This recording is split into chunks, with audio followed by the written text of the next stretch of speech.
Welcome to Kenton's videos. Enjoy the video.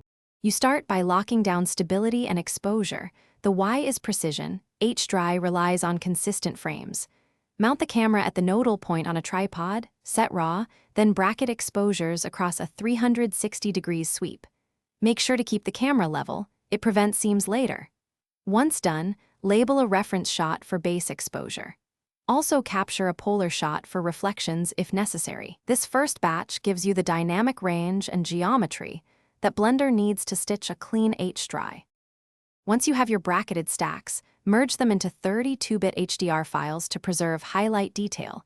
This is why you shot RAW. Align and stitch each panorama, correcting lens distortion and seams. Use rotation metadata to maintain horizon level.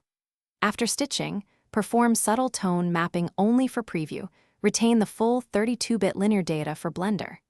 Export as equirectangular EXR, keeping linear color and disabling gamma. This format ensures accurate lighting and reflections when you import into Blender's world node. You import the EXR into Blender's world shader as an environment texture and switch color space to linear. That keeps physical accuracy. Connect it through background to the world output, then tweak strength and rotation to match your scene composition. Use film transparent when you need alpha for compositing, and test lighting with a chrome ball to verify reflections. Once satisfied, bake probes or irradiance if you require fast GI.